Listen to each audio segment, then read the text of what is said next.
Sir good morning और आपको भी जश्न आज़ादी बहुत बहुत मुबारक हो जनरल जाहिद साहब। सर सबसे पहले तो ये बताइएगा कि इस बार का जो जश्न आज़ादी है आप उसे किस तरह से देख रहे हैं कि ये गुज़श्ता जो जितने भी जश्न आज़ादी बनाए गए उनसे कितना डिफरेंट है, इस बार जो जज्बा है वो कितना ज़्यादा है आवाम का? Thank you very much. सबसे पहले तो आपको भी और तमाम पाकिस्तानियों को बहुत बहुत जश्न आज़ादी मुबारक। देखिए जो 14 अगस्त है ये बेसिकली तो इस दफ़ा का जो 14 अगस्त है एक रिसर्जेंट और एक नए पाकिस्तान का 14 अगस्त है जी। अल्हम्दुलिल्लाह जो अल्लाह की मदद से और एक नेशनल विक्ट्री के बाद जो पाकिस्तान बाहर आया मार के हाथ के बाद और एक नया पाकिस्तान ने जो जन्म लिया ये उसका जज्बा है इस दफ़ा इस जश्न आज़ादी में। लेकिन वी नीड टू अंडरस्टैंड कि एक तो मैं समझता हूँ कि इस समय जो नौजवान है हमारे जी। उन्होंने एक इंडिया का असल एक जो कहते हैं ना कैमिलियन फेस जो है डुअल फेस और इंडिया का जो असल चेहरा और असल सोच है पाकिस्तान के बारे में वो सामने देख लिया जी। हमारे नौजवान ने, हमारे यंगस्टर्स ने, हमारे यूथ ने, हमारे बच्चों ने उस चीज को देखा है। That is very important thing. उन्होंने सही समझ लिया है कि पाकिस्तान को अंडू करने के लिए किस तरीके से एक हिंदुत्व की सोच, एक पूरी हिंदू ज़ायनिज़्म और in collaboration with the Jewish Zionism उनके साथ मिलकर कैसे पाकिस्तान को अंडू करना चाह रहे हैं और पाकिस्तान का जो एक वो है ना जी इम्पोर्टेंस वो आपकी अपने अपने अंदर देखे ना। Pakistan 25 crore it's not a mayor एक पीस ऑफ लैंड नहीं अब उनके लिए। इस मार्के के बाद और इस अंडरस्टैंडिंग के बाद अब वो एक 25 करोड़ अवाम की दिलों की धड़कन बन चुकी है और बाकी पूरी इस्लामिक वर्ल्ड भी और बाकी दुनिया भी अब आपको देख रही है जी। और आप एक स्पिरिट के तौर पे सामने आए। We just need to not only understand कि पाकिस्तान कैसे बना, वी नीड टू अंडरस्टैंड कि वो जो स्पिरिट थी पाकिस्तान बनाने की, मुसलमानों के लिए अलग पाकिस्तान, उसको अब समझने की जरूरत है। तो इस आज़ादी में खुशियां भी बहुत है, सबक भी बहुत है और मुस्तकबिल के लिए जो तैयारी करनी है वो सबसे इम्पोर्टेंट अहम है। वो इस 14 अगस्त पे हम देख रहे हैं। बिल्कुल आप ठीक कह रहे हैं कि खुशियां भी हैं और हमने काफ़ी लेसन्स लर्न किए तो हैं ऑलरेडी, लेकिन हमने भारत को भी अच्छा सबक इस बार सिखाया है। ये भी कहिएगा जाहिद साहब, जैसे मार्का हक में बेमिसाल कामयाबी हमने हासिल किया और भारत के लिए ये कामयाबी किस तरह से आलमी रुसवाई का बायस बनी है। इस वक्त भारत को आप दुनिया में कहाँ पर खड़ा देख रहे हैं? जी अल्हम्दुलिल्लाह पाकिस्तान की आर्म्ड फोर्सेस की वजह से, पाकिस्तान के मिलिट्री की वजह से और सबसे बढ़कर पाकिस्तान के अवाम की जो नेशनल विक्ट्री हुई है जी।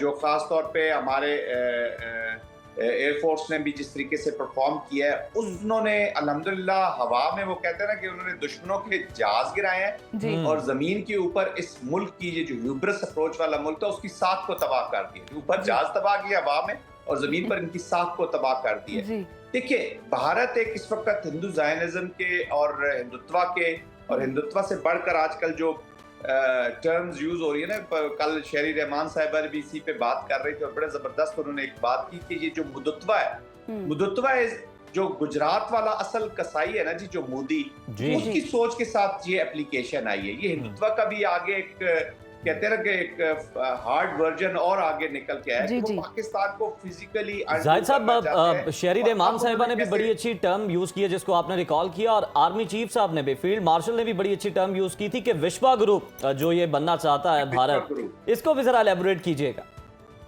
जी देखिए ना, ये वही सोच है। दे हैव इस सोच के दो दुश्मन है जी, एक एनिमी विद इन और एक एनिमी विदाउट। अब इंडिया के एनिमी विद इन क्या है? वहां के मुसलमान हैं सबसे आगे, फिर सिख हैं, दलित हैं, क्रिश्चियंस हैं।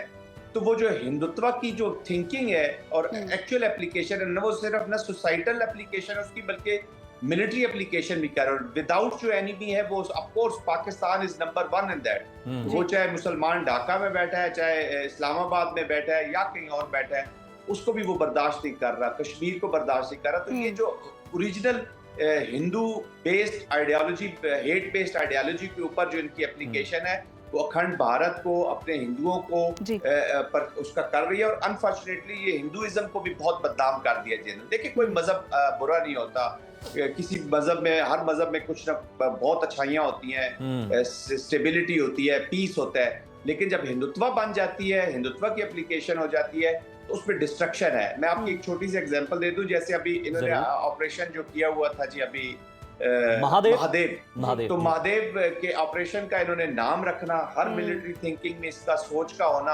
अब महादेव जो है वो लॉर्ड शिवा को वो याद करते हैं जी, lord Shiva, long live Lord Shiva. Lord Shiva destruction का खुदा है। तो ये जो हर महादेव के नारे लगे जब मोदी एंटर हुए पार्लियामेंट के अंदर, अपनी लोकसभा के अंदर, यानी कि लॉन्ग लिव लॉर्ड शिवा, तो Lord Shiva as a destruction god. तो ये डिस्ट्रक्शन के पाथ के ऊपर चलने वाली जो सोच है, तो उसका अहाता ये टंग्स कर रही है। ऐसे ही है। जाहिद साहब ये भी कहिएगा, यकीनन पाकिस्तान का दिफा बहुत मजबूत हाथों में, और हमने देखा भी है ये पाक भारत कशीदगी जो मई में हुई है उससे ऑनवर्ड सारी चीज़ों को हमने बड़ी डिटेल में जाकर देखा, और जिस तरह से पाकिस्तानी अवाम ने भी एक रिस्पांस उस प्रेशर के टाइम पर भी शो करवाया था कि कोई डर नहीं रहे थे अवाम, बल्कि अपनी मुसल्लह अफवाज के साथ शाना बशाना खड़े थे, और बहुत ही खूबसूरत पैगाम हमारी जानिब से भी दिया जा रहा था। ये कहिएगा कि ये जो एक तारीखी फतह हुई है, इसके बाद मजीद पाकिस्तान का जो दिफा है कितना मजबूत साबित हो गया, और भारत को आप क्या पैगाम देंगे इस पर? देखिए ना, फतह जो है ना, विक्ट्रीज ऑलवेज ब्रिंग एक तो आप एक नया जोश और बदला पैदा करते हैं। आपको अपने होने का एहसास होता है, आपको अच्छे होने का एहसास होता है। सबसे इम्पोर्टेंट चीज है कि you are a meaningful country. मैं जब कहता हूँ ना रिसर्जेंट और पाकिस्तान या एक नए पाकिस्तान ने जन्म लिए, तो वो पूरी कौम की मैं स्पिरिट की बात कर रहा हूँ, उनके जोश और वलवले की बात कर रहा हूँ।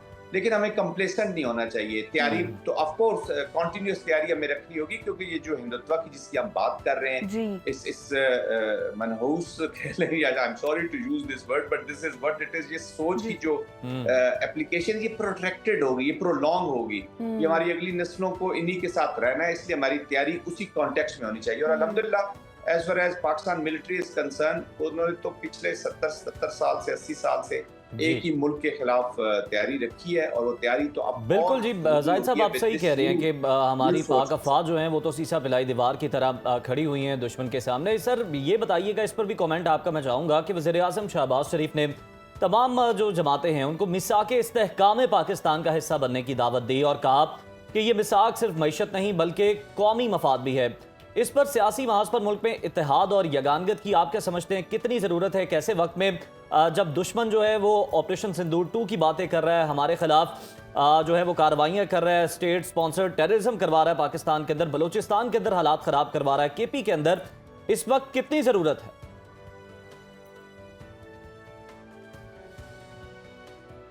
कि जंग जो है ना, जो भी, और खास तौर पे हाइब्रिड का जो रिस्पांस है, ये that has to be given by the nation. जंगें जो होती है कौम लड़ती है और कौम की अमानत होती है। अभी देखिए ना, इतना बड़ा इंडिया है, इस चीज को सबने कोशिश कीजिए, इतना बड़ी फौज है, इतनी बड़ी मिलिट्री है, लेकिन इनकी ये जो कमिलियन अप्रोच है ना, ये गिरगिट का रंग बदलने वाला एक कैंप से दूसरी, तो ये टैक्टिक्स के बजाय इनका character of the nation show करते, इसलिए अब दुनिया उनकी तरफ मुतवज्जो नहीं होती। और आपका जब नेशनल रिस्पांस गया तो पूरी दुनिया आपकी तरफ मुतवज्जो होगी कि ये एक कौम बसती है, यहाँ पर कौम का रिस्पांस है। ये फौजें मिलिट्री जो होती है एक 30 to 40% एप्लीकेशन का रिस्पांस एप्लीकेशन का हिस्सा होती है, रेस्ट इज ऑल नेशन। तो कौमें जब लड़ती है तो उसके लिए कौमी यकजहती का होना कितना जरूरी है, और कौमी यकजहती पैदा करते हैं पॉलिटिकल लीडरशिप। तो मैंने जैसे कहा कि हिंदुत्व की एप्लीकेशन हमें अनडू करने के लिए हमारे इसके हमारे पैर दर पैर हमारे ऊपर हमले कर रही है पाकिस्तान को, तो उसका एक कौमी रिस्पॉन्स जाना है। उसलिए तमाम कौमी जमातों को एक नेशनल पॉलिसी को मेंटेन करना होगा टू फाइट द एनिमी। आप जितनी यकजहती होगी उतना आपकी तरफ वो 10 दफा सोचेगा। तो अपने दिफा को, अपने आप को इतना मजबूत कर ले और अपनी नेशनल रिस्पांस को इतना मजबूत कर ले कि वो 10 दफा सोचे। सर अपने दिफा को मजीद से मजबूत तर जो है हम बना रहे हैं, और दुश्मन को ये पैगाम भी दे रहे हैं कि जनाब हम आपकी चालों से आगाह भी हैं और पूरी तरह तैयार भी हैं। बहुत शुक्रिया जाहिद महमूद साहब आपके वक्त का। नाज़रीन, मार्काए हक और यौम आज़ादी की मुनासबत से ISPR की जानिब से मारूफ गुलकार राहत फ़तेह अली खान की आवाज़ में मिली नगमा पाकिस्तान हमेशा जिंदाबाद जारी किया गया है। ये नगमा वतन से मोहब्बत, कुर्बानियों और कौमी यकजहती के जज्बे को खराजे तहसीन पेश करता है। मिली नगमे में शहदा की लाजवाल कुर्बानियों को याद करते हुए इस अज़्म का इजहार किया गया है कि खून के आखिरी कतरे तक वतन की हिफाजत और सलामती के लिए किसी कुर्बानी से दरेक नहीं किया जाएगा।